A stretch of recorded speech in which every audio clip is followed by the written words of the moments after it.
श्री गुरुदेव दत्त. श्रीमद भगवद्गीतेच्या 11व्या अध्यायावर आपलं प्रवचन सुरू आहे. आजचा हा 17वा श्लोक आहे. त्याच्यावर आपण निरूपण बघूया. किरीटिनं गदिनं चक्रिणं च तेजो राशिं सर्वतो दीप्तिमन्तं पश्यामि त्वां दुर्निरीक्षं समन्ताद् दीप्तानलार्क द्युतिमप्रमेयम्. तेव्हा अर्जुन म्हणतो, ही किरीटिनं गदिनं चक्रिणं तेजो राशीं सर्वतो दीप्तिमंतम पश्यामि त्वां दुर्निरीक्षं समंता दीप्तानलार्कं द्युतिम अप्रमेयम. तेव्हा शिरावर मुकुट धारण केलेला, किरीटिनम म्हणजे मुकुट ज्याच्या शिरावर आहे असा, गदिनम म्हणजे हातात गदा आहे, आणि चक्रिणम म्हणजे सुदर्शन चक्र ज्याने धारण केलेलं आहे. अत्यंत दैदिप्यमान असा जो आहे, असं विश्वरूपाचं वर्णन तो करतो. आणि सर्वत्र ज्याचं तेज फाकलेलं आहे असा अत्यंत तेजो राशी आणि सर्वत्र दृष्टीने सर्वत्र पाहिला न जाऊ शकणारा. आता अर्जुन हा त्याच्या दिव्य दृष्टीने बघतोय. साध्या दृष्टीने तर तो दिसतच नाही, पण अर्जुनाला दिव्य दृष्टी देऊन सुद्धा सर्वत्र त्याला पाहता येत नाही. त्याला एवढा तो व्यापक आहे की अर्जुन सुद्धा सर्वत्र बघतोय, पण त्याला तो बघतोय त्याच्यापेक्षा तो कितीतरी जास्त पटीने तो आहे. म्हणून प्रत्यक्ष दिव्य दृष्टी सुद्धा सर्वत्र पाहिला जाऊ न शकणारा असा अत्यंत प्रदीप्त झालेल्या अग्नीच्या आणि सूर्याच्या तेजाप्रमाणे जो आहे, तेजस्वी आहे, अत्यंत तेजस्वी आहे. प्रदीप्त अग्नी, जणू काय सर्वकडे अग्नी जेव्हा पेटलेला असतो, अशा प्रदीप्त अग्नीच्या आणि सूर्याच्या तेजाप्रमाणे. पण खरं अग्नीचं आणि अनंत कोटी सूर्यांचं सुद्धा तेज हे जडच आहे. म्हणजे अग्नी हा जड आहे आणि सूर्य सूर्य हा सुद्धा जड आहे. पण ते त्याचं तेज, विश्वरूपाचं तेज तर ते चैतन्यमय आहे. म्हणून प्रत्यक्ष प्रमाणाने अप्रमेयम, प्रत्यक्ष प्रमाणाने तो कळू शकत नाही. अशा तुला मी पाहत आहे असं अर्जुन सांगतो. तेव्हा विष्णूचे जे अलंकार आहेत, भगवान विश्वरूपाचे जे अलंकार आहेत, त्यांनी जे अलंकार घातले, त्याचे तत्वज्ञान, देवमूर्तीतील प्रत्येक अलंकार आणि शस्त्र, हे जे आपल्या इतर देवतांच्या ठिकाणी पण त्यांची शस्त्र असतात, त्यांचं वाहन असतं, त्यांचे अलंकार असतात निरनिराळे. तर ही केवळ ती शोभा नाहीये. तसं ह्या विश्वरूपाच्या ठिकाणी असलेली जे शस्त्र आहे, जे अलंकार आहे, जे मुकुट आहे, ही केवळ शोभेसाठी नाहीये. तर त्याला एक केवढा तरी अर्थ आहे. त्याला केवढा तरी अर्थ आहे. खोल आध्यात्मिक अर्थ त्याच्यात दडलेला आहे. आणि भगवान विश्वरूपाच्या अलंकारात, त्याचे जे अलंकार आहेत, म्हणजे त्याच्यात विशेष महत्वाचं स्थान कशाला आहे? किरीट. किरीट म्हणजे मुकुट. म्हणजे देवतांच्या मस्तकावर जो किरीट असतो, मुकुट असतो, तेव्हा हा जो मुकुट विश्वरूपाच्या त्या मस्तकावर आहे, तो इतर सर्व मुकुट आपण बघतो. इतर सर्व देवतांची मुकुट बघतो. राजे लोक सुद्धा मुकुट धारण करतात. पण या सर्व मुकुटामध्ये सर्वात उच्च दर्जाचा तो मानलेला आहे. सर्व मुकुटांमध्ये अत्यंत उच्च दर्जाचा मानलेला असा जो मुकुट आहे, तो या श्रीहरीच्या, तो या विश्वरूपाच्या मस्तकावर आहे. आणि तो कसा आहे? तो शंकूच्या आकाराचा आहे. तुम्ही आपल्या बालाजी मूर्ती बघितली असेल. त्या बालाजीच्या मूर्तीच्या मस्तकावर जो असतो, असा उंच असतो आणि शंखाच्या आकाराचा असतो आणि उंच असतो. आणि शेवटी टोकाला अगदी टोकदार असतो तो. देवळाचा जसं कलश असतो तसा टोकदार असतो. शंकू आकार असतो. तेव्हा ते सजावटीसाठी नुसतं नाही, अलंकारासाठी नाही म्हणत. त्याला केवढा तरी अर्थ आहे. त्याच्या मुकुटाभोवती रत्नजडित चक्र असतात. काही रत्नजडित पट्टे असतात. अनेक त्याच्यावर नक्षी काढलेली असतात. आणि देवतांमध्ये, सर्व देवतांमध्ये हा जो भगवान श्रीहरीचा, विष्णूचा जो मुकुट आहे, हा विशेष आहे म्हणजे.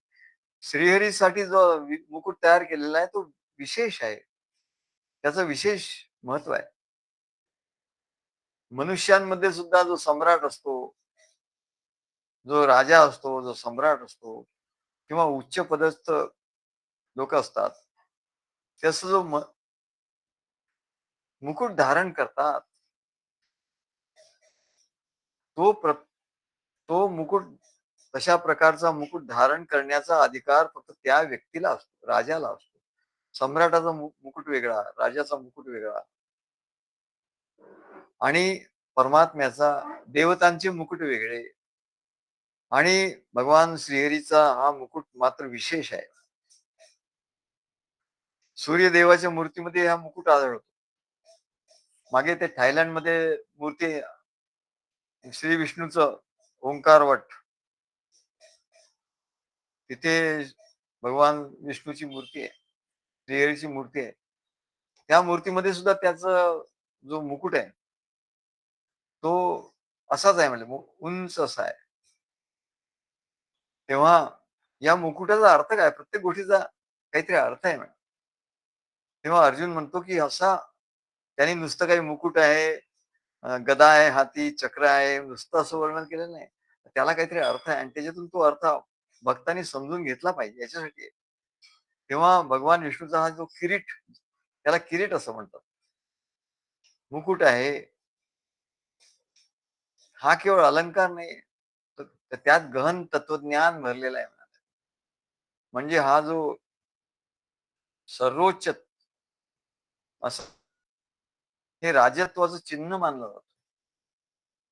विष्णूच्या शिरावर असलेला हा मुकुट आपल्याला काय सांगतो, की भगवान विष्णू, भगवान श्रीहरी हे संपूर्ण ब्रह्मांडाचे चक्रवर्ती, सम्राट, अधिपती आहे. भगवान श्रीहरी हे विश्वरूप भगवंताचं, हे सर्व ब्रह्मांड, अनंत कोटी ब्रह्मांडाचे अधिपती आहेत. तेव्हा भगवंताच्या किरीट किरीटाकडे, मुकुटाकडे आपण जेव्हा बघतो, तेव्हा आपल्याला काय जाणवलं पाहिजे, त्यांचं महात्म्य काय जाणवलं पाहिजे, की ते सर्व अनंत कोटी ब्रह्मांडाचे अधिपती आहेत. म्हणजे अधिपती आहेत म्हणजे त्यांची सत्ता सर्वत्र चालते. जशी राजाच्या मस्तकावर मुकुट आहे, म्हणजे त्याचं काय, तर त्या राजाची सत्ता आहे आणि त्या राजाची सत्ता त्या संपूर्ण प्रदेशावर आहे. तसं म्हणले भगवान या विश्वरूपाच्या मस्तकावर असलेला जो मुकुट आहे, तो काय दाखवतो? परमेश्वराची सत्ता आहे. बाबा तुझी सत्ता नाही आहे किंवा आणखी कोणी राजकारणी लोक आहेत त्यांची सत्ता नाही किंवा तुझा कोणी बॉस आहे त्याची सत्ता नाहीये. तर सत्ता कोणाची आहे म्हणाल? त्या भगवान विश्वरूपाची सत्ता आहे आणि त्या सत्तेमध्ये यांना थोडं हे मिळालेलं आहे. थोडी सत्तेचा भाग मिळालेला आहे आणि म्हणून त्या आपल्या जो वरिष्ठ आहे त्याचं आपण ऐकलं पाहिजे. कारण काय, की राजा हा विष्णूचा अवतार आहे असं म्हणतात. राजाचं काय ऐकायचं, कारण त्याच्याकडे सत्ता आहे. म्हणून जिथे सत्ता आहे तिथे विष्णू आहेत, तिथे भगवंत आहेत.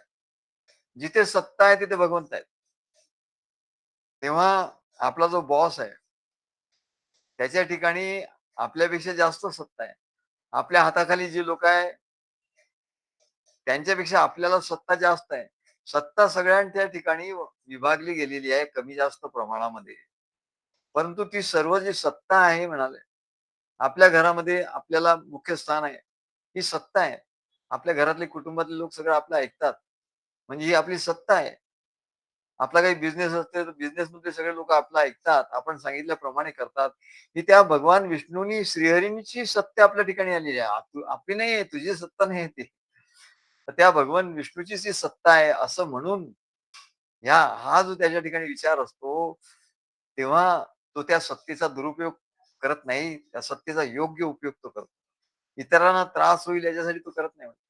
तेव्हा त्या भगवान विष्णूचा जो किरीट आहे म्हणले, तो आपल्यालाही छोट्या प्रमाणात का असेना, तर आपल्याही डोक्यावर, आपल्याही मस्तकावर आहे आणि आपण त्याचा योग्य उपयोग केला पाहिजे, असं स्मरण करून देतो. तेव्हा आपला बॉस असो, राजा असो, मंत्री असो, ह्या सर्वांना सत्ता त्या परमात्म्याची सत्ता आहे. सत्तेचा काही भाग आहे आणि त्या सत्तेमध्ये ते कार्य करतायत. आणि हे त्या किरीटाचं, हे त्या मुकुटाचं महात्म्य आहे. हे महात्म्य आपल्या ठिकाणी असलं पाहिजे म्हणजे परमेश्वराच्या सत्ता आहे. परमेश्वरी सत्तेचं ज्ञान आपल्या ठिकाणी दृढ होतं. मुकुट काय करतो? परमेश्वरी सत्तेच्या ज्ञानाची जाणीव आपल्या ठिकाणी देतो. ते आपल्या वरिष्ठांनी काय आपल्याला म्हटलं, तर आपण भांबावून जायचं नाही. अरे, भगवान विष्णूंनी मला सांगतायत, सद्गुरू सांगतायत. सद्गुरू ह्या संत कुळीचे राजे, सद्गुरू संत कुळीचा राजा असं म्हणतो. मग त्यांची सत्ता आहे. या कार्यावर कोणाची सत्ता आहे? सद्गुरूंची सत्ता आहे. मग सद्गुरू हे त्या भगवान विष्णूचे अवतार आहेत आणि ते सांगतील त्याप्रमाणे आपण वागलं पाहिजे. तेव्हा असं या मुकुटाचं हे आहे म्हणा आणि म्हणून तो अर्जुन म्हणतो, "किरीटी, मला किरीट दिसतोय तुझ्या मस्तकावर." त्याचे हे सर्वोच्च सत्ता असल्याचं प्रतीक आहे म्हणा. सर्व ब्रह्मांडावर त्यांचं नियंत्रण आहे. तेव्हा असं एक किरीट आहे. किरीट मुकुटातून दुसरं असं आहे, की त्या किरीट मुकुटातून अनेक त्याच्यावर हिरे हिरे जडवलेले असतात आणि त्याच्यातून अनेक ज्योती निर्माण होतात, अनेक प्रकाश किरण निर्माण होतात. हे दिव्यत्व आहे. हे भगवान विष्णूचं दिव्यत्व आहे. दिव्य तेज आहे आणि या तेजामुळे संपूर्ण सृष्टी उजळून निघते आणि हा त्यांच्या मुकुटातून निघणारा प्रकाश भक्तांना सत्याच्या मार्गावर चालण्यासाठी प्रेरणा देतो, की सत्यम सत्यम वद, धर्मम चरव, काय असा त्याच्याशी प्रेरणा देतात. असं त्या मुकुटाचं महात्म्य आहे. आणि जसा लोक हेल्मेट घालतात हल्ली, हेल्मेटने काय होतं? रक्षण होतं डोक्याचं. असं डोक्यावर मुकुट आहे म्हणजे तो रक्षण करतोय. आपण जर बॉस असू, आपण जर मुख्य असू, तर त्या भगवान विष्णूचा जो किरीट आहे, तो आपल्या मस्तकावर आहे, असं समजायचं. म्हणजे तो आपलं रक्षण करतोय. कारण त्याच्या सत्तेमध्ये आपण आहोत आणि त्याची सत्ता जी आहे, ती आपण इतर लोकांवर चालवतो आहे. पण त्याच्यामध्ये सत्ता चालवताना आपल्याला रक्षण पाहिजे. तर आपण असा भाव जेव्हा धरतो, की अरे, हे जी मला सत्ता मिळाली, ही माझी नाही, भगवान विष्णूची आहे. असा जेव्हा भाव धरतो, तेव्हा हा भाव म्हणजेच मुकुट. तो आपल्या डोक्याचं रक्षण करतो, आपलं रक्षण करतो. आणि भौतिक जगातली जी संकट येतात किंवा आध्यात्मिक मार्गात काही अडथळे येतात, ते त्या भगवान श्रीच्या कृपेने भक्त सुरक्षित राहतात. असं याचं त्या मुकुटाचं महात्म्य. आणखीही त्या मुकुटाचं महात्म्य आहे. काय? की त्या विश्व रूपामध्ये जो भगवंताचा मुकुट आहे, विशेष रूपाने दिसतोय. त्याचं आणखी काय ना हे आहे महात्म्य, की ईश्वराचे चैतन्य त्याच्या ठिकाणी प्रकाश आहे त्या मुकुटावर आणि तिथून चैतन्य निर्माण होत आहे. म्हणून हा किरीट मुकुट धारण करणं याचा अर्थ काय म्हणाल, की विष्णू हे सांसारिक मोह मायेच्या पलीकडे आहे. त्या मायेमध्ये सर्व संसार आहे आणि भगवान त्याच्या पलीकडे आहे. त्या भगवंताची सत्ता त्या मायेवर पण आहे आणि तो मुक्त परमेश्वर हा पूर्ण स्वतंत्र आहे, मुक्त आहे, निर्लेप आहे आणि त्याच्याशी आपण त्या चैतन्याने तो प्रकाश आपल्याकडे येतोय. त्या भगवंताचा प्रकाश भक्ताकडे येतोय आणि त्या ईश्वरी चेतनेशी आपण जोडले जातोय. आपण त्या भगवंताशी कसं जोडून घ्यायचं असा जो विश्वरूप भगवान आहे, जो व्यापक आहे, जो अणुप्रमाण आहे, तो तर आपल्या हृदयात आहे म्हणजे आत्मरूपाने आणि सद्गुरू त्याचं ज्ञान करून देतात. त्याच्याशी आपण तर जोडलेले आहोत. पण जो व्यापक आहे, विश्वरूप आहे, त्याच्याशी आपल्याला जोडायचं आहे. तेव्हा त्या व्यापकाचा अनुभव आपल्याला येईल. तेव्हा तो आपल्या संकुचित देहापुरता स्वतःला मर्यादित मानणारा जो जीव आहे ना, त्या संकुचित भावातून जेव्हा बाहेर येतो, की मी हा देह आहे आणि हे माझं आहे. मी आणि माझं या संकुचित भावातून जो जेव्हा बाहेर येतो आणि भगवंताच्या विश्वरूपाशी जोडल्या जातो. या भगवंताच्या विश्वरूपाचं वर्णन करण्याचं कारण काय? त्या विश्वरूपाशी जोडलं जायचं आपल्याला. मग कसं जोडायचं? जसा अँटेना असतो. काय वायफाय कसं त्याचा अँटेना असतो त्याने सगळं आपण जोडले जातो. तसं म्हणाले तो मुकुट भगवंताचा त्याच्यातून निघणाऱ्या त्या प्रकाश लहरी, त्या प्रकाश लहरीशी आपल्याला जोडता येतं. ते आपल्यापर्यंत येतात. मग त्या व्यापक विश्वरूपाशी जोडून घेण्याची अत्यंत सोपी आणि गुह्य साधना बघा परत साधना आहे. आम्ही जिथे-जिथे साधना म्हणतो तिथे-तिथे अत्यंत लक्षपूर्वक म्हणजे संपूर्ण निरूपणच लक्षपूर्वक ऐकायला पाहिजे. पण विशेष तिथे आपल्याला फोकस पाहिजे, की अरे सद्गुरू साधना सांगतात ते. विश्वरूपाला जोडण्याची साधना काय आहे? गुह्य साधना आहे म्हणा. म्हणजे सद्गुरूंना भक्तीने जोडून घेणे. सद्गुरूंना त्यांच्या कार्यामध्ये भक्तीने आपण जसं जोडून घेतो, जोडून घेतलं रे घेतलं, की विश्वरूपाशी आपलं कनेक्शन आपण कनेक्ट झालो. हल्लीच्या भाषेत म्हणतात ना कनेक्ट, कनेक्ट व्हायचं. तर कनेक्ट विश्वरूपाशी कसं कनेक्ट होणार? तो तर एवढं विश्व व्यापक आहे. एवढं व्यापक आहे. उत्पत्ती, स्थिती, लय त्याच्या पलीकडे आहे. देश, काल, वस्तू या मर्यादेच्या पलीकडे मग त्याच्याशी कनेक्ट कसं व्हायचं? तर म्हणले सोपी युक्ती आहे म्हणले. तोच जो विश्वरूप आहे तो सद्गुरूंच्या रूपाने आलाय. आपल्यासारखा आहे. आपल्यापर्यंत आलाय, आपल्या जवळ आलेला आहे. तर विश्वरूपाला जोडायचं तर सहज आहे. की सद्गुरूंशी आपण जोडून घ्यायचं. ही गुह्य साधना आहे. सद्गुरूला भक्तीने जोडून घ्यायचं. जसं आपल्याला पंखा आहे आणि प्लग आहे. तो दूर आहे. तर आपण कसं जोडून घेणार? पण जेव्हा त्याला आपण एक्सटेन्शन वायर लावतो आणि तो आपल्या जवळ आणतो. तसं सद्गुरू म्हणजे एक्सटेन्शन करून आपल्या जवळ आलेले आहेत. आणि आपला जो प्लग आहे, ती पिन आहे तिथे आपल्याला लावून घ्यायची आहे. म्हणजे पंख्यामध्ये विद्युत प्रवाहाशी तो जोडून घेतला, की तो सुरू होतो म्हणले. मग कुठेही तो असो. पण विद्युत मीटरला आपण जोडू शकत नाही पंखा. नाही मग आता खाली मीटर आहे. मग तिथे जाऊन मी जोडतो. तसं नाही होणार. तुझ्या घरापर्यंत फिटिंग करून ठेवलेलं आहे. तुझ्या अगदी जवळपर्यंत आणलेलं तुझ्या टेबलावर आणलेलं आहे म्हणजे फिटिंग. आणि टेबलाच्या तिथे जे सॉकेट आहे त्याच्यात तुला ते लावायचंय. तसं सद्गुरू हे आपल्यापर्यंत आलेले आहेत. परमेश्वराचं जी सत्ता आहे ती आपल्यापर्यंत सद्गुरूंच्या रूपाने आलेली आहे. त्या सद्गुरूंना आपण आणि ते आलेलं आहे. त्या सद्गुरूंना आपण जोडून घेतलं, की म्हणले जसं विद्युतच्या पॉइंटला आपण प्लग जोडतो आणि सहज मुख्य स्त्रोतातून येणारा प्रवाह जो आहे त्याच्याशी आपण जोडलं जातो.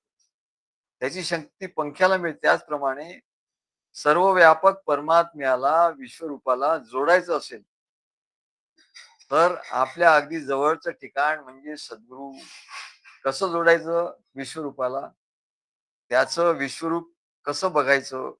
अर्जुनासारखी आपल्याला दिव्य दृष्टी नाही मिळत. परंतु आपण त्याला जोडून घेऊ शकतो. कसं? सद्गुरूंशी जोडलं, की आपण त्या विश्वरूपाला जोडू शकतो. त्या विश्वरूपाच्या शक्ती प्रवाह आपल्याला सहज प्राप्त होतो. तात्पर्य काय? भगवान विश्वरूपाच्या किरीटातून व्यक्त होणारी परमात्म सत्ता, ती परमात्म सत्ता जी आहे ती आपल्यापर्यंत सद्गुरू रूपाने आलेली आहे. सद्गुरूंच्या ठिकाणी सत्ता आहे. कार्यरूपी सत्ता आहे परमात्म्याची. त्या त्या विश्वरूपाची सत्ता आहे म्हणजे. तेव्हा त्या सद्गुरूला जोडून घेतल्यानंतर त्या सत्तेशी आपण जोडून घेतो. सहजच त्या विश्वरूपाच्या सर्वव्यापक सत्तेशी आपण जोडले जातो. पण या सर्वव्यापी सत्तेशी जोडले जाण्याच्या आड काय येते? काहीतरी आड येतं म्हणा. मग का तुम्ही सद्गुरूंशी जोडून घेऊ शकत नाही? काहीतरी आड अडथळा येतोय. तो बघितला पाहिजे. तो म्हणजे स्वार्थ आणि अहंकार. जेव्हा मनुष्य स्वार्थामुळे आणि अहंकारामुळे मनुष्य काय सिकुडा म्हणजे सिकुडा मन छोटा भया असं आम्ही ते लिहिलं होतं. कहाँ बड़ा हो पाए, सिकुड़ा मन छोटा भया, कहाँ बडा हो पाय. तो कसा मोठा होईल, कसा व्यापक होईल म्हणाले. तर त्याचा स्वार्थ आणि अहंकार जेव्हा तो टाकून देईल आणि तो निरहंकार होईल, तेव्हा तो सद्गुरूंशी व्यवस्थित जोडल्या जाईल म्हणा. आणि सद्गुरूंशी व्यवस्थित जोडल्या गेला, की तो विश्वरूपाशी जोडण्याचं तो विश्वरूपाशी जोडल्या जाईल. म्हणजेच काय, अहंकार आणि निरहंकार हे ते 2 गोष्टी आहेत. व्यापक स्वरूपाचा अनुभव घ्यायचा तर तुम्ही निरहंकार झालं पाहिजे. आणि अहंकार असेल, तर सद्गुरू असूनही तुम्हाला त्या व्यापक विश्वरूपाला जोडता येणार नाही. सद्गुरूला जोडता येणार नाही पूर्णपणे. त्याच्यामुळे व्यापक विश्वरूपाला तुम्हाला जोडता येणार नाही. व्यापक विश्वरूपाचा अनुभव तुम्हाला घेता येणार.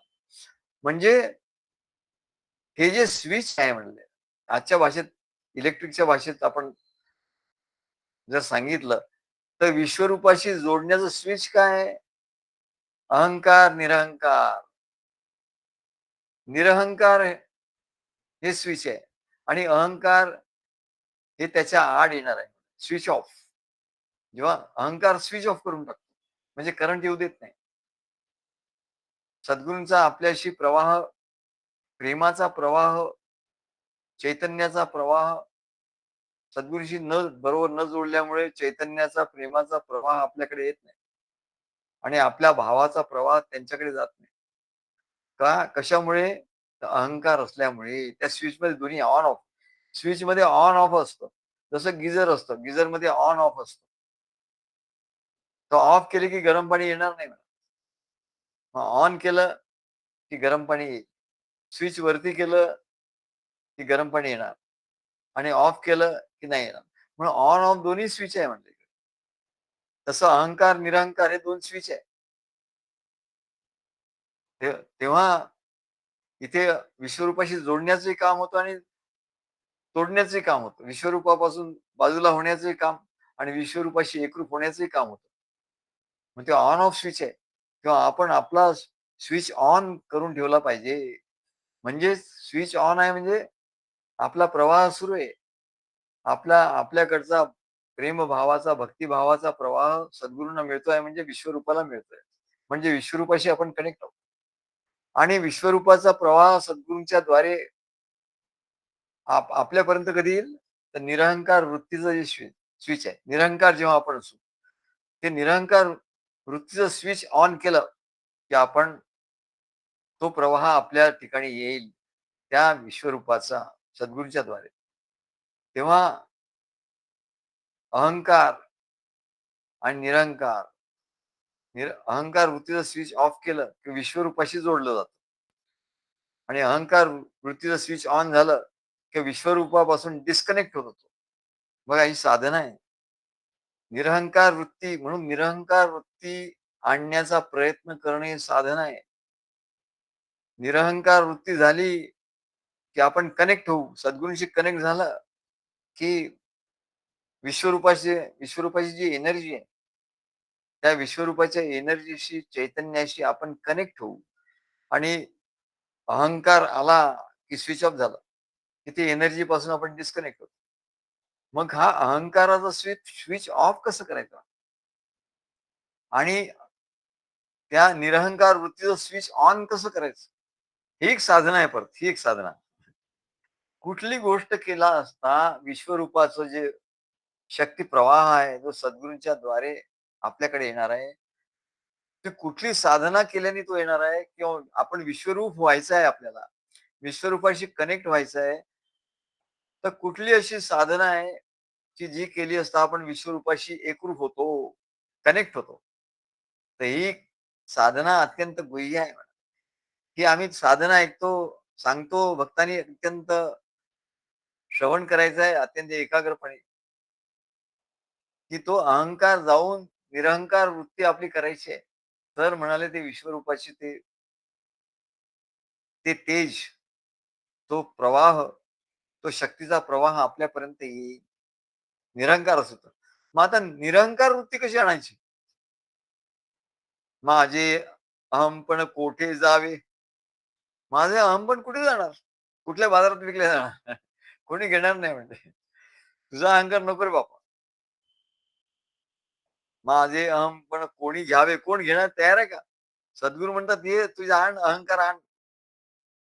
किती अहंकार आहे मी मी घेतो म्हणे तुझा सगळा आणि तुझा अहंकार सगळा काढून टाक." पण त्याला मोठं धाडस लागतं. जो धाडसी आहे त्याचाच अहंकार आम्ही काढतो. नाहीतर तोच ऑफ होऊन जाईल. म्हणून आम्ही कोणाचा अहंकार काढण्याच्या भानगडीत पडत नाही. खरं सद्गुरूंनी अहंकार काढायचा असतो. पण ते आम्ही काय ते आता सध्या करत नाही. तो उद्योग आम्ही सध्या करत नाही. कारण म्हणाले काय, की तो अहंकार एवढा मजबूत त्याने पकडून ठेवला आहे, की तो अहंकारावर प्रहार केला तर त्याला वाटतं आपल्यावरच प्रहार केला आणि त्याच्यामुळे तो त्या प्रहाराने तो दुभंग होऊन जातो. अहंकार तर तसाच राहतो. तो स्वतः दुभंग होतो. तेव्हा म्हणून आम्ही तसं करत नाही. मग हा अहंकार जाणार कसं? सद्गुरू एक तर सद्गुरूंनी पूर्वीच्या काळी असं होतं, गुरु शिष्य परंपरेत सद्गुरू सांगायचे, "हे काही नाही." जसं स्वामी समर्थ ते रागवायचे, जोरात रागवायचं. आता कोणाला रागवलं झालं गेला तो. मग त्याचा अहंकार जायचा. आता ते बंद झालं. तो मार्ग बंद झाला, तर अहंकार नाही जाणार. आता तर प्रत्येक जण येतो तो अहंकाराने. मी काहीतरी आहे या अहंकाराने तो येतो. आणि आपलंच काहीतरी सांगायला लागतं. आपलं ज्ञान सांगतो, आपल्याला काय समजतं ते सांगतो, आपलं सगळं सांगतो. मग आम्ही त्याचं ऐकून घेतो. आम्ही त्याला काही अडवत नाही. मग आम्हाला काय सांगायचं ते आम्ही सांगतो. आणि हळू त्याचा अहंकार कमी होतो. पण हळू कमी होऊन परत येतो, परत जातो. असं सारखं चाललं असतं. मग त्याचा अहंकार जाण्याचं दुसरी पद्धती काय आहे का? दुसरं दुसरं काही असं साधनं आहे का? तर आहे म्हणा. एक तर साधनं असं आहे, की त्या अंकाला ठोकून काढून, पिटून काढून पळवून लावायचं. बांगलादेशी लोकांना ठोकून पिटून काढायचं. हाकलून द्यायचं. काय?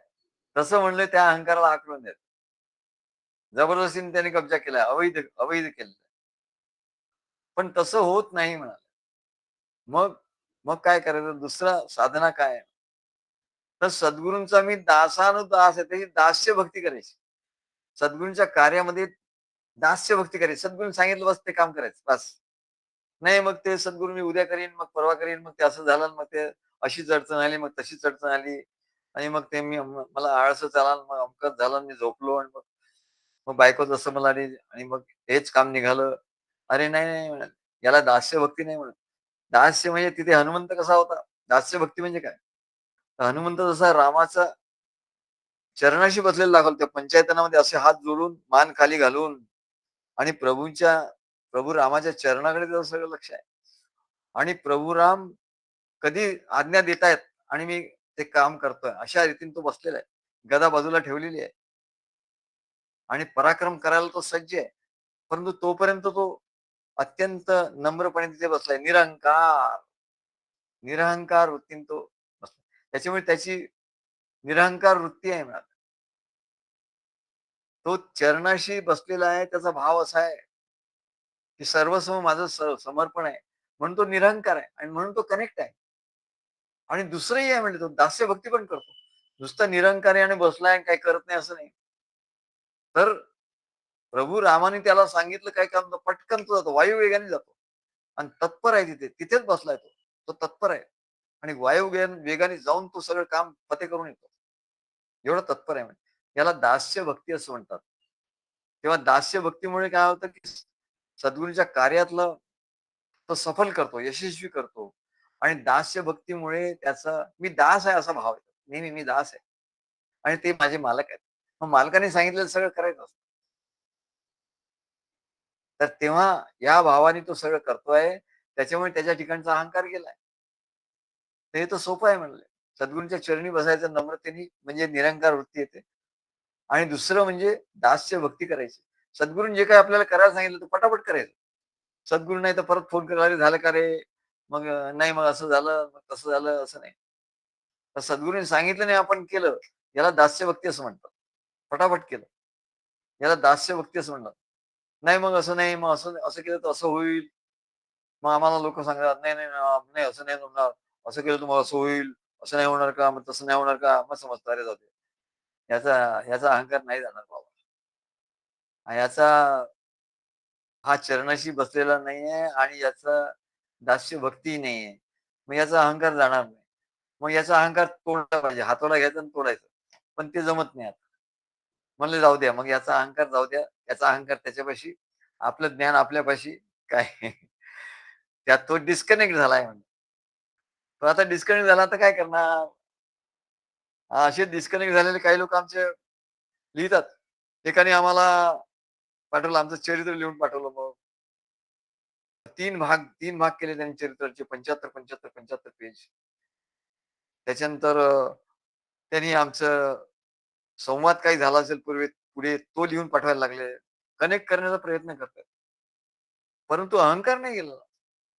अहंकार आहे त्याच्यामुळे ते डिस्कनेक्टच आहे. काही तुम्ही पाठवलं कम्युनिकेशन, वन वे कम्युनिकेशन आहे. पण डिस्कनेक्ट आहे म्हणा. मग आज त्यांनी आमची आरती करून पाठवली. निजधामानंद स्वामीची आरती. आम्हाला आश्चर्य वाटलं. केवळ निजधामानंद स्वामीची आरती करून पाठवली. आम्ही बघितली आरती. पण त्याला काही चाल नाही, ताल नाही, काहीच नाही म्हणा. नुसते शब्द गद्यासारखे शब्द आहेत. आता काय म्हणे याला आरती ठीक आहे, आरती पाठवली, पाठवली. त्याला चाल नाही, त्याला ताल नाही, त्याला सूर नाही, त्याला छंद नाही किंवा याचं काहीच नाही म्हणा. हे कसली आरती? कशी होणार आहे आरती? हा भाव आहे. पण तोही भाव अहंकारासहित आहे. मग अहंकारही आणि भाव आहे तर काय उपयोग आहे म्हणाला डिस्कनेक्ट आहे तो. तो कनेक्ट असून डिस्कनेक्ट आहे. म्हणजे त्या सॉकेटमध्ये आपण घातल्यानंतर एकदा तो लाईट लागतो, एकदा नाही लागत. एकदा लागतो, परत नाही लागत. कनेक्ट, डिस्कनेक्ट, कनेक्ट, डिस्कनेक्ट असं होत असतं. काय तेव्हा म्हणाले असं तो कनेक्ट करायला बघतो, परत डिस्कनेक्ट. म्हणजे हा सगळ्या अहंकार, निरहंकाराचा खेळ त्याच्या ठिकाणी चालू असतो. तेव्हा त्यांनी त्यांनी अहंकार तर आपला ठेवलाय, राखून ठेवलेला आहे. स्वार्थ, अहंकार राखून ठेवलाय आणि तो भक्ती करतोय. तर तो कनेक्ट आणि डिस्कनेक्ट दोन्ही होत होत असतो. ऑन ऑफ होत असतो स्विच. पण ज्याने पूर्ण निरहंकार झाला, पूर्ण समर्पित ज्यानं आपल्याला केलं कार्यामध्ये, तो पूर्णपणे कनेक्ट झाला आणि मग त्याला त्या विश्वरूपाचं जे त्याच्या मुकुटातून निघणारं जे चैतन्य आहे म्हणा, ते चैतन्याचे किरण त्याला प्राप्त झाले सद्गुरूंच्या द्वारे. तो निरहंकार झाला पाहिजे. मग त्याने दास्य भक्ती केली पाहिजे. त्याने चरणाशी बसून राहायला पाहिजे. त्या भावानी, की सद्गुरू सर्वश्रेष्ठ आहे. मी सद्गुरूंच्या सत्तेत आहे. काय? मैं नाची जो त्याच्यामध्ये सांगतात, की उर्दू भाषा एवढी ही आहे, एवढी नम्र आहे. विनम्रता ही उर्दू भाषेतून घ्यायची. मागे आम्ही एक गंमत झाली. 2 उर्दू भाषी लोकांची भेट झाली. ते कसे कसे बोलतात? तर एक म्हणाला, मग त्याने एकमेकांची ओळख करून घ्यायचं सेल्फ इंट्रोडक्शन. तर पहिला मनुष्य म्हणाला, "अतर बतर तरातर कमतर." अतर बतर तरातर कमतर. म्हणजे त्यांनी स्वतःला एवढं लहान, एवढं लहान, एवढं कमी दाखवलं. अतर बतर तरातर कमतर कमतर. मेरा नाम है शेख अख्तर. असं. अशी त्याने आपली ओळख करून दिली. काय? दुसरा म्हणाला, "हा कमतर, तरातर बाबा, बाबा, बाबा." एवढं. तो म्हणले, "आपण काय ओळख करून द्यायची?" तर दुसरं थोडंसं ग्राम्य भाषा आहे. पण त्याने सांगितलं, की काय एवढ्या ग्राम्य भाषेत त्याने सांगितलं. "आग थू" इथपासून सुरुवात केली. म्हणजे मी कशी आहे, माझं असं म्हणाल ना, तर मी आग थू कोणी माझी ओळख सांगितली, तर कोणी आग थू असं म्हणायचं. इथपासून सुरुवात केली. मेरा नाम है शेख नथू. काय म्हणजे आपलं जे आहे अहंकार पूर्ण निरहंकारित्व जे आहे म्हणा. नाहीतर म्हणतात लोकांना काय विचारलं, "हां, मी या गव्हर्नमेंटच्या ह्याच्यात असा होतो, इतका ऑफिसर होतो, अमकं होतं, तमकं होतं, ढमकं होतं." असं तो सांगतो. आम्हाला सांगतो तो. आम्ही सांगतो ना, आम्ही डायरेक्टर होतो, अमुक होतो, तमुक होतो. ते आम्ही सांगतो म्हणजे आम्ही या आमचं हे कार्य आहे म्हणून आमची तुला बाबा, आम्ही काय होतो नुसतं आम्ही काय ते सद्गुरू आहोत म्हणून धार्मिक कार्य करणारे गुरुजी म्हणून आम्हाला कोणी गुरुजी म्हणतं. आम्हाला काय म्हणलं काही हरकत नाही. आम्ही काही मानत नाही. पण नाहीतर लोक आम्ही गुरुजी म्हणतो. म्हणून आम्ही त्याला सांगतो, "मी गुरुजी नाही आहे. मी सद्गुरू आहे." आणि दुसरीकडे त्याचा भाव गुरुजी म्हणून का असतो? कारण त्याला माहिती आहे, की हे बहुतेक व्यवहारात काही नसतील हे. पण म्हणून आम्ही आमचं व्यवहाराचं हे सांगतो. आमची व्यावहारिक ओळख सांगतो, की आम्ही डायरेक्टर होतो, आम्ही पी आहोत, हे का सांगतो? आणि मग तो म्हणतो, "बापरे! असं आहे का? हो का?" असं. म्हणजे त्याला तेही महात्म्य कळतं आणि ते तर आहेच. पण हे जे महात्म्य आहे म्हणाले, हेच वेगळं आहे. असं त्याला कळतं. महात्म्य कळण्यासाठी आम्ही सांगतो, अहंकाराने सांगितलं. पण सर्वसाधारण मनुष्य सांगतो, "मी इकडे होतो, मग तिकडे होतो, माझं असं झालं, माझं तसं झालं." सर्व स्वतःचच सांगायला लागतो. जो स्वतःचं सगळं सांगायला लागतो तो अहंकार आहे. जो दुसऱ्याचं ऐकून घेतो, माफक प्रमाणात आपल्या गोष्टी सांगतो, तो निरहंकार आहे. तेव्हा हा अहंकार जाईल कसा? तर तो सद्गुरूंच्या चरणी एकदम काय विनम्र भावाने जो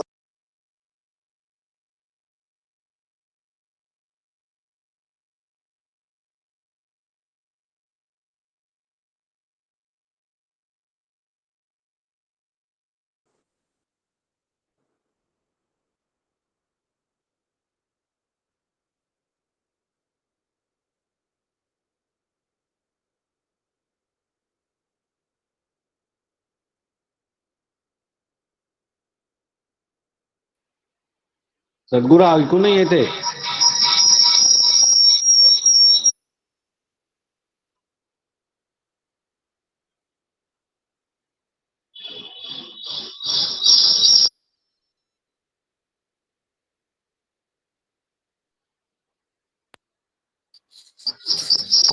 तेव्हा आता येतंय का?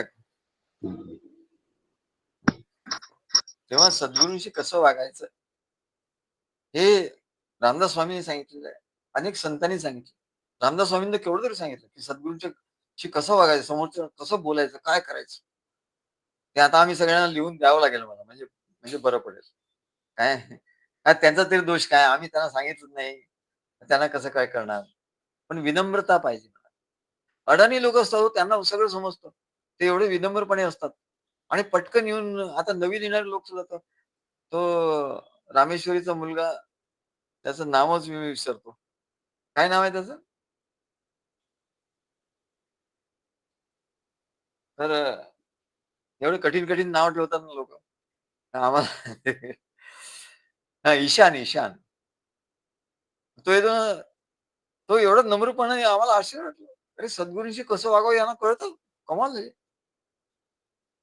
की त्याला काही ज्ञान नसून सुद्धा सद्गुरूंशी कसं वागावं एवढं कळतं त्याला. अरे बाप! तेव्हा जो अज्ञानी आहे ना त्याला कळतं. पण जो ज्ञानी आहे त्याला कळत नाही सद्गुरूंशी कसं वागावं आणि तो अहंकाराने वागतो. तो एकदम डिस्कनेक्ट होतो आणि हा असा आलेला तो आपल्या भावाने येतो. तो अडाणी आहे. अडाणी लोकं सुद्धा पण एवढे भावाने असतात की वाह! शाबाश! तुला कसं वागावं हे कळतं. तो निरहंकार असतो. अनअझ्युमिंग परमानंद स्वामींनी आमच्याबद्दल सांगितलं, की म्हणले हे कसे आहेत? निजधामानंद स्वामी कसे? He is very unassuming. त्यांचं एवढं पी आहे, अमकं आहे, तमकं आहे. एवढं कार्यामध्ये ते एवढा त्यांचा जबरदस्त सहभाग आहे, सहकार्य आहे, सगळं काही आहे. पण ते ही इज व्हेरी अनअझ्युमिंग असे शब्द त्यांनी वापरले. अनअझ्युमिंग म्हणजे निरहंकार वृत्ती, की मी सद्गुरूंचा दासानुदास आहे. हा भाव दृढ करून जेव्हा सद्गुरूच्या कार्यात आपल्याला पूर्णपणे समर्पित केलं जातं. हे माझं, ते माझं वगैरे नाही. माझं कसलं आहे, तुझं कसलं आहे ते? कुठून आणलं म्हणाले. तुझं काही नाही इकडे. सगळं सद्गुरूंचं आहे. असं जेव्हा भाव होईल, नुसतं बोलण्याचं नाही, तर तसा जेव्हा भाव दिसेल आचारामधून दिसेल. आचार प्रभो धर्मः. आचार जेव्हा दिसेल, तेव्हा अहंकाराचा स्विच ऑफ झाला असं कळेल. अरे, याचा अहंकाराचा स्विच ना ऑफ झाला आणि निरहंकाराचा स्विच ऑन झाला आणि असं होताच भक्त विश्वरूपाच्या व्यापक परमात्म सत्तेशी कनेक्ट झाला. अरे झाला हा कनेक्ट. अरे शाबाश! आता तू निरंकार झाला. आता तू कनेक्ट झाला बाबा. अरे तुला काय सांगू म्हटले, तुझं केवढं भाग्य आहे. तू माझ्याशी कनेक्ट झाला ना. माझ्याशी कनेक्ट झाला म्हणजे त्या विश्वरूपाशी कनेक्ट झाला. विश्वरूपाशी परमात्म सत्तेशी तू कनेक्ट झाला. तेव्हा तात्पर्य काय? अशा रीतीने भगवान विष्णूचा किरीट, मुकुट केवळ शोभेचा अलंकार नाहीये म्हणा. तो जीवनाला दिशा देणारं ते तत्वज्ञान आहे. मोठं तत्वज्ञान. सर्वोच्च दैवी प्रकाश आहे, भक्ताला संरक्षण आहे आणि ईश्वरी चेतना आहे. ईश्वराची चेतना, ईश्वराचं रक्षण आणि ईश्वराचा दैवी प्रकाश, त्याचं ज्ञान हे सगळं त्याच्यात प्रवाहित होतं म्हणले. निरंकार झाला, की तो त्याच्या ठिकाणी तो प्रवाह सुरू झाला, कनेक्ट झाला. म्हणून व्यापक परमेश्वराशी कनेक्ट कसं व्हायचं? योगामध्ये सांगतात असं व्हा, तसं व्हा, पण ते ब्रह्मांडाशीच कनेक्ट होतात. ते विश्वरूप परमात्म्याशी कनेक्ट नाही होऊ शकत. विश्वरूप परमात्मा हा वेगळा आहे. तेव्हा विश्वरूप परमात्म्याशी कनेक्ट व्हायचं तर सद्गुरूशी कनेक्ट झालं पाहिजे. आणि त्याच्यामुळे निरंकार पाहिजे, पूर्ण निरंकार पाहिजे. मग काय होईल? मग त्याच्या ठिकाणी ते सर्वोच्च सत्ता निर्माण होईल. त्याच्या ठिकाणी काय शक्ती येईल? त्याच्या ठिकाणी सर्वोच्च सत्तेची शक्ती, भगवंताची सत्ता त्याच्या ठिकाणी, दैवी प्रकाश, ज्ञान त्याच्या ठिकाणी येईल. भगवंताचं संरक्षण, कुठल्याही याच्यात त्याला रक्षण मिळणार आणि ईश्वरी चेतना त्याच प्रवाहित होईल. असे 4 मूल्य त्या मुकुटातून प्रगट होतात भगवंताच्या, असं हे अर्जुनाने बघितलं. आणि आपण जर या अर्जुनाने घेतलेल्या अनुभवाचा स्वीकार केला तर आपलं जीवन म्हणाले अधिकाधिक प्रकाशमान आणि मुक्तीच्या दिशेने वाटचाल करणारं ठरेल म्हणा. त्याच्यानंतर दुसरं जे आहे म्हणाले, काय आधी सांगितलं किरीटी, किरीटी, दुसरं आहे चक्री. चक्री म्हणजे सुदर्शन चक्र. त्या विश्वरूपाच्या बोटामध्ये सुदर्शन चक्र आहे. आणि सुदर्शन चक्र म्हणजे काय? तर अमोघ अस्त्र आहे म्हणलं. विष्णूचं सर्वात प्रभावी अस्त्र आहे. आणि हे काय दाखवतं? भक्ताला काय दाखवतं? हे म्हणले दुष्टांचा अंत करणार आहे. हे तर बरोबर आहे. शस्त्रामध्ये दुष्टांचा अंत करणार आहे. पण भक्ताच्या दृष्टीने काय आहे? भक्तांच्या दृष्टीने दूरदृष्टी. अरे हे जे चक्र आहे ना, सुदर्शन चक्र, याला दूरदृष्टी आहे. ते एकदा इकडून सोडलं ना, की ते बरोबर जातं म्हणाले. जसं ते ड्रोन जातात. काय त्याला बरोबर ती वाट दाखवलेली असते, त्याच्याप्रमाणे तो ड्रोन जाऊन तिथे बरोबर जिथे ते त्याचं हे असेल, तिथे जाऊन ते हे करतं, नष्ट करतं. तसं हे सुदर्शन चक्र तिथे जोपर्यंत आपलं लक्ष भेद करत नाही, तोपर्यंत ते गपचूप बसत नाही. ते त्याच्या मागे जाणार, तिन्ही लोकांमध्ये त्याच्या मागे जाणार लागणार. तो कुठेही जाओ, कुठे लपो, तिथे जाऊन ते सुदर्शन चक्र त्याला त्याचा पाठलाग करत राहणार. तेव्हा याला दूरदृष्टी असं म्हणतात. आणि भक्त हा दूरदृष्टीचा पाहिजे, जवळच्या दृष्टीचा नको. नाही नाही, कोणी म्हणे मग नाही मला ते अमुक सिद्धी द्या, अमुक सिद्धी, अजून माझं ध्यान लागत नाही, अजून मला हे होत नाही, अजून मला अनुभव येत नाही. अरे हे दूरदृष्टी नाही. हे जवळची दृष्टी आहे. अरे दूरदृष्टी, वर्षानुवर्ष तपश्चर्या केली पाहिजे म्हणाले, तेव्हा हे प्राप्त होतो. आणि सद्गुरू एक दिवस सांगतात आमचे महाराज आम्हाला, अरे तुझ्या माझं सर्व ज्ञान तुझ्या ठिकाणी जाईल म्हणले, तुझ्या डोक्यात जाईल सर्व ज्ञान, असं त्यांनी सांगितलं. तर आमच्या एका भक्त त्यांना म्हणायचं नसतं. तर त्याने आम्ही त्यांना हे ज्ञान दिलं. आता महाराजांचा म्हणण्याचा उद्देश काय होता? डोक्यात जाईल म्हणजे, की तुझ्या ठिकाणी हे ज्ञान होईल. हे जे मेंदू असतो ना, डोकं म्हणजे ज्ञान हे डोक्यातच असतं. तर तो काय म्हणाला, तुमच्या महाराजांनी सांगितलं डोक्यात ज्ञान, तर तुमच्या डोक्यात ज्ञान गेलंय म्हणाले. आता बघा,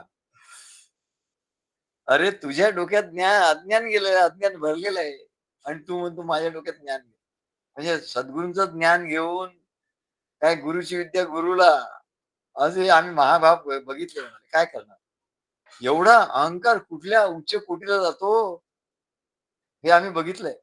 अहंकार कुठपर्यंत जाऊ शकतो. म्हणून पोरा सावध, बाबा सावध हो. तुला मी जे तुझ्या हिताचा मार्ग सांगतोय. सुदर्शन चक्र म्हणजे काय? सुदर्शन परमेश्वराचं दर्शन घ्यायचं असेल तर दूरदृष्टी पाहिजे, दृढ निश्चय पाहिजे, दृढ श्रद्धा पाहिजे. तेव्हा सुदर्शन चक्र हे दूरदृष्टी, दृढ निश्चय, दृढ सद्गुरूंच्यावर दृढ श्रद्धा याचं प्रतीक आहे म्हणजे. आणि तो जीव स्वार्थी नसतो म्हणजे. तो स्वतःच बघत नाही ना. त्याला व्यापक व्हायचं आहे ना, मग तो स्वतःच बघून कसं चालेल? स्वतःचा जो बघतो स्वार्थाने, की माझं झालं पाहिजे, त्याचं कधीच होत नाही. जो सर्वांच्या, जो खळांची व्यंकटी सांडू, तया सत्कर्मी रती वाढू, भूता परस्परे जडो मैत्री जीवांचे. ते ज्ञानेश्वर महाराजांनी केवढं व्यापक हे केलं. काय? दुर्तांचे तिमिर जाऊ, देश स्वधर्म सूर्ये पाहू, जो जे वांछील तो तिला हो प्राणी यात. असं तेव्हा ते व्यापक झाले म्हणा. तेव्हा जो जीव सर्वांच्या हिताचा मार्ग भक्त असतो तो सगळ्यांचं हित झालं असं पाहिजे असं म्हणतो. म्हणजे घोरपडे म्हणतात हे सर्वकडे गेलं पाहिजे, परदेशातही गेलं पाहिजे सगळं. हे कसं गेलं नाही म्हणे अजून कसं इथेच राहिलंय सगळे ज्ञान. म्हणाले, "तुमच्या ग्रंथात एवढं ज्ञान आहे, एवढं ते वाचत असतात, लाल पिवळं करत असतात रोज. आता हा ग्रंथ आम्हाला सांगा, आता हा ग्रंथ झाला, आता या ग्रंथाचा अभ्यास झाला, आता हे पाठवून झालं, आता ते पाठवून झालं." पण हे ज्ञान सगळ्यांच्याकडे अशी त्यांची तळमळ आहे.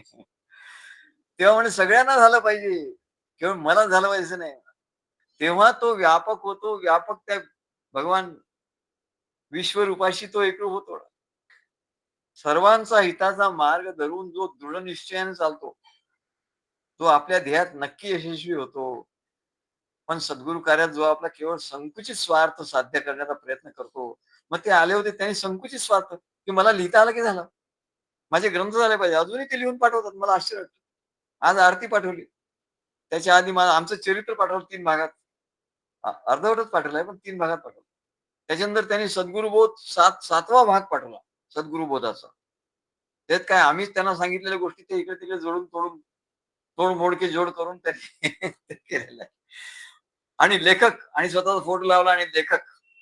मग आमचं आमचं काय म्हणत काय आमचं त्याच्यात तर काहीच नाही. असं त्यांनी लिहिलं. तेव्हा जो त्याला काय म्हणतात, याला दूरदृष्टी नाही म्हणत. याची कोती दृष्टी म्हणतात. याला स्वार्थी दृष्टी म्हणतात. याला स्वतःचाच उदो-उदो, स्वतःचाच अहंकार म्हणतात. तेव्हा हा संकुचित स्वार्थ आहे. त्याला मर्यादित फळ मिळतं. तो जुळून घेऊ शकत नाही. विश्वरूपाशी तो जोडला जात नाही. तो व्यापक होत नाही. परमात्मा एवढा व्यापक होत नाही. परंतु जो भक्त सर्वांचंच कल्याण व्हावं, या भावाने सद्गुरु कार्यात सेवा करतो. बस त्याला सेवा कशाला करायची आहे? सगळ्यांचं भलं व्हावं. माझं होणारच आहे. प्रश्नच नाही. पण मला तळमळ आहे की सगळ्यांचं झालं पाहिजे. तेव्हा त्याला व्यापक असं सद्गुरु कार्यात तो असं करतो, त्याला व्यापक असं फळ मिळतं. आणि म्हणून सद्गुरु कार्यात दीर्घकाळ राहण्याचं, तपश्चर्या करण्याचं, दूरदृष्टी हे सर्व दृढनिश्चय हे सर्व ते चक्र आहे. भगवंताच्या हातलं सुदर्शन चक्र ते सर्व गुण दाखवतो मला. नाहीतर म्हणले तपश्चर्या अर्धवट राहून त्याला पूर्ण जन्मभर त्याला अनुभव येणार नाही. पश्चात्ताप करावा लागेल. अपरिपक्व दशेत तो राहील म्हणाला. त्याला ते म्हणतात काय योगभ्रष्ट योगभ्रष्ट म्हणतात. तो योगभ्रष्ट झाला. आता पुढचा जन्म. या जन्मात त्याचं हे सगळं दुकान बंद झालं. या जन्मात त्याचे कुठलं सगळे द्वार बंद झाली. तू तुझं सद्गुरूचं चरित्र लिही, नाहीतर त्यांचं काय त्यांचे बोध लिही. 7 7 खंड लिही, नाहीतर 10 खंड लिही. नाहीतर त्यांचं काय अ, त्यांचं आरती कर. तुझी दारं बंद झाली बाबा. अपरिपक्व अवस्थेत तू सोडून गेला. जन्मभर तुला पश्चात्ताप होतोय. हे चक्र शिकवत आहे. चक्र आपल्याला काय शिकवत? दृढनिश्चय, दीर्घकाल, व्यापक दृष्टिकोन, ठाम निर्धार. आणि तिसरं भगवान भगवंताच्या हातात तिसरं जे अस्त्र आहे म्हणा, तिसरं जे शस्त्र आहे ते म्हणजे गदा. अर्जुन सांगतो चक्री चक्र, गदा आणि किरीट. किरीट, चक्र आणि गदा. आता गदा म्हणजे काय? गदा म्हणजे न्याय आणि शक्ती. गदा काय दाखवते? न्याय आणि शक्ती. परमेश्वराच्या ठिकाणी न्याय आणि शक्ती आहे. परमेश्वर हा न्याय आहे. न्याय करतो. काय? तिकडे न्याय आहे, अन्याय नाही. भगवान के घर देर है मगर अंधेर नहीं असं म्हणतात. देर आहे, अंधेर नाही. म्हणजे गदा ही विष्णूच्या अपरंपार शक्तीचं प्रतीक आहे.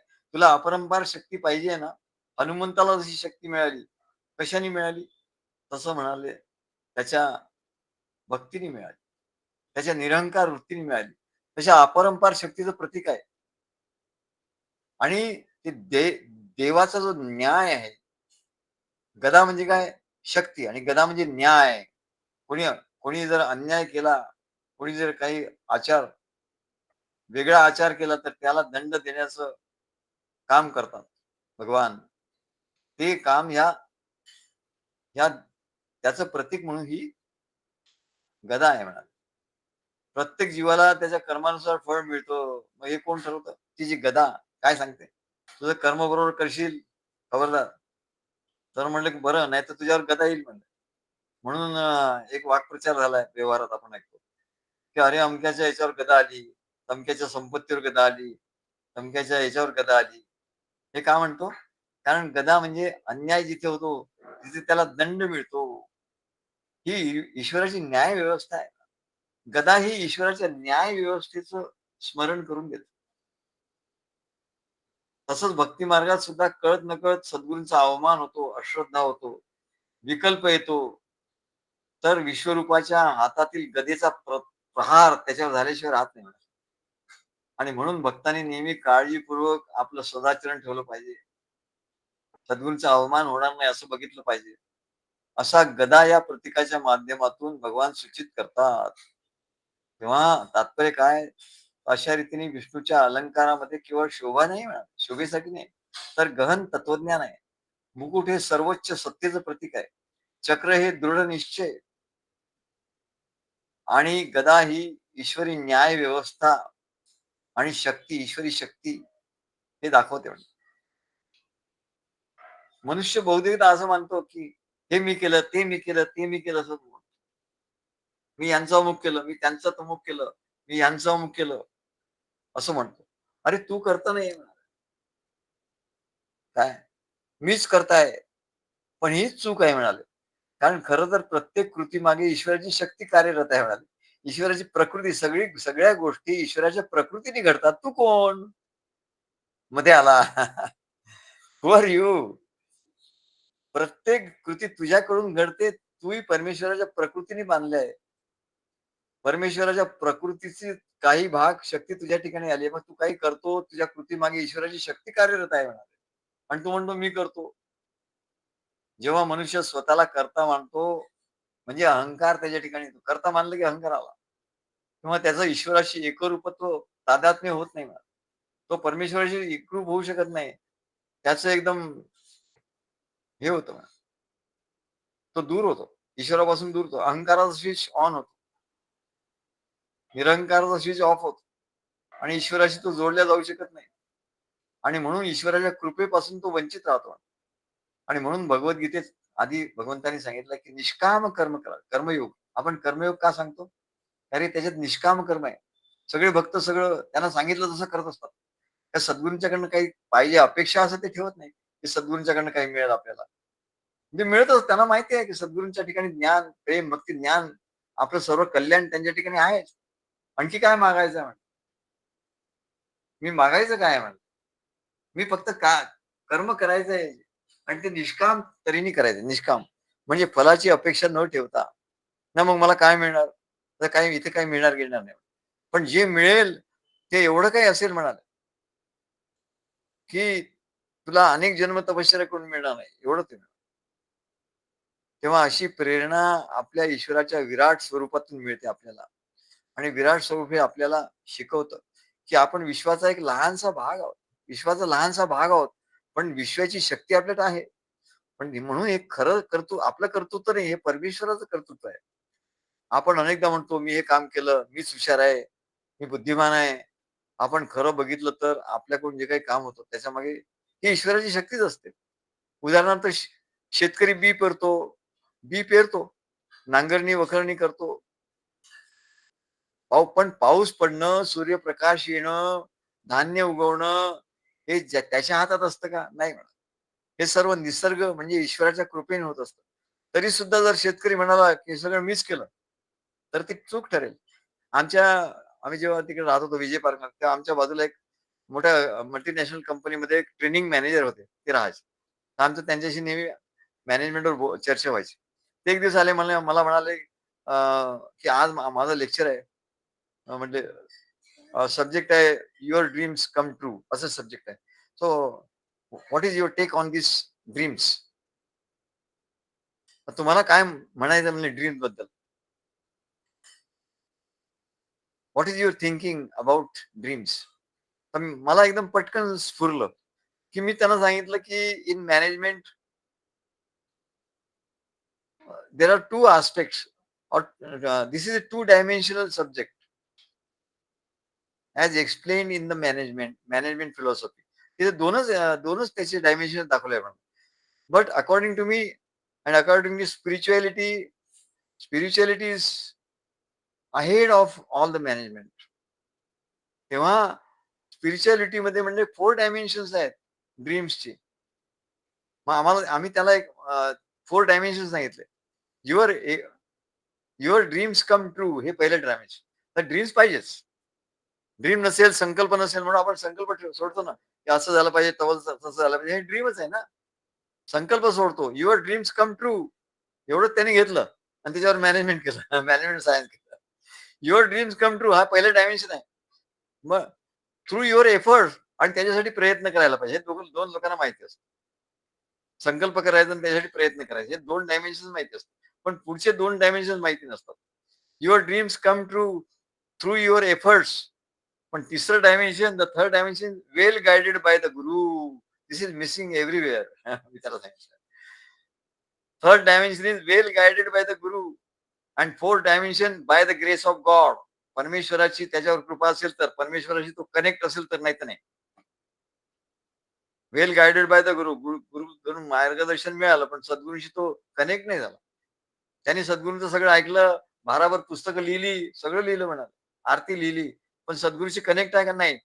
मग त्याच्यावर सद्गुरूंची कृपा होणार नाही, परमेश्वराची कृपा होणार नाही. वेल guided by the Guru, bye the grace of God हे 4 डायमेन्शन आहे. Dreams dream is a 4 dimensional phenomena असा मी सांगितलं. आणि मॅनेजमेंट एक्सपर्ट जे आहे, management expert consider only 2 aspects, dreaming and efforts and neglect the guidance of Guru and grace of God. These two aspects.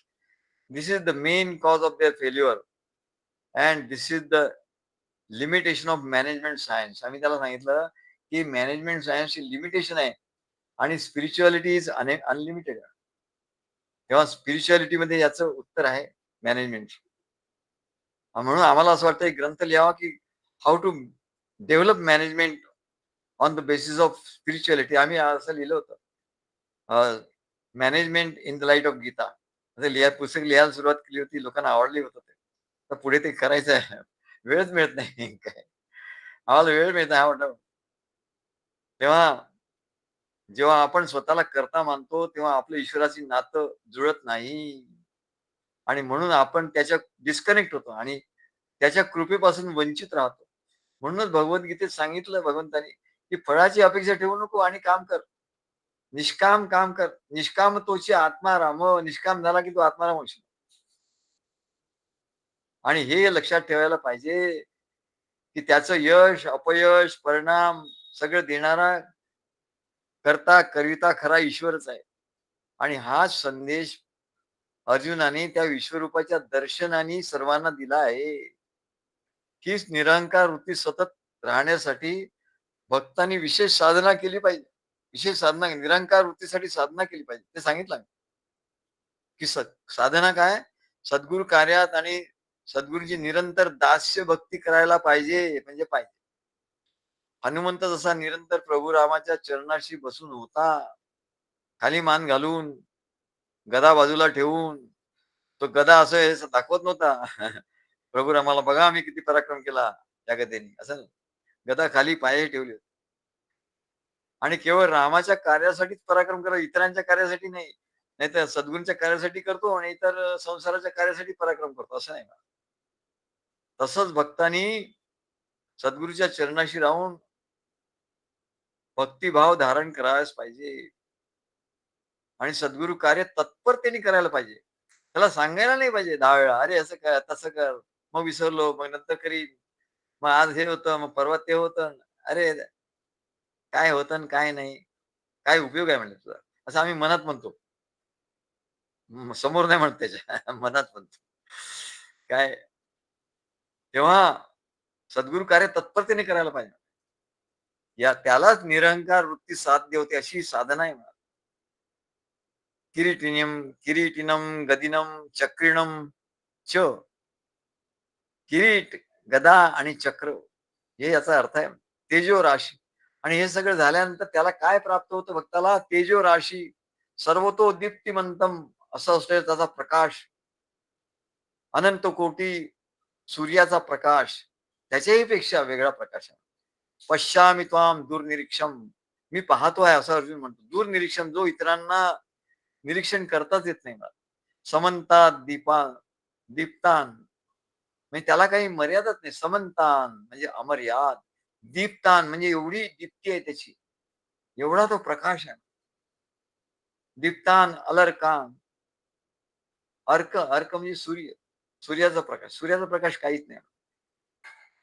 द्युतीम अप्रमेयम, अप्रमेयम म्हणजे त्याला कुठलं प्रमाणच सांगता येत नाही, त्याला कुठलं उदाहरण देत नाही.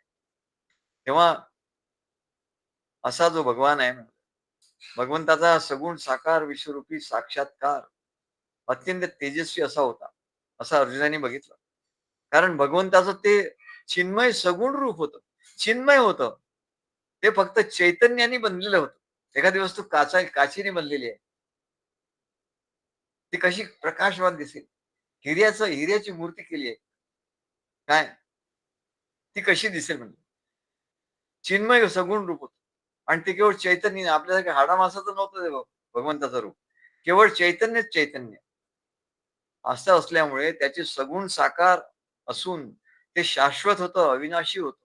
कारण चैतन्य हे अविनाशी आहे, ते शाश्वत आहे. पण ते सगुण साकार असून अविनाशी आहे. ते केवळ चिन्मय आहे आणि परम तेजस्वी आहे. सूर्य, अग्नी हे तर म्हणले जड पंचमहाभूतात्मक आहे. ते करोडो जरी सूर्य आणले तरी ते जडच. त्यांचं तेज त्या असाधारण तेजासमोर काहीच नाही. एका सूर्याचं तेज मनुष्याला बघवत नाही, तर करोडो सूर्याचं कसं बघणार? आणि करोडो सूर्याच्या तेजापेक्षा सुद्धा विश्वरूपाचं जे तेज आहे म्हणतात, ते तर तेजापेक्षा प्रभावी होतं. अग्नीच्या प्रचंड प्रदीप्त तेजापेक्षाही जास्त तेजमय होतं. ते दिव्य दृष्टीने पाहत असूनही अर्जुनाला ते पाहणे कष्ट, शेवटी त्याला दिव्य दृष्टी दिली, तरी त्या दृष्टीने पाहत पाहत असताना सुद्धा अर्जुनाला ते कष्टदायक व्हायला लागलं म्हणाले. तर तो भगवंताला म्हणाला, मला हे कष्टदायक होत आहे. तेव्हा असं रूप त्या अर्जुनाने बघितलं आणि त्याचे वर्णन तो सांगतोय. किरीटिनम गदिनम चक्रिणम च तेजो राशी सर्वतो दीप्तिमंतम पश्यामि त्वां दुर्निरीक्षम समन्ताद् दीपान समन्ताद् दीपान अलर्कान द्युतीम अप्रमेयम. श्री गुरुदेव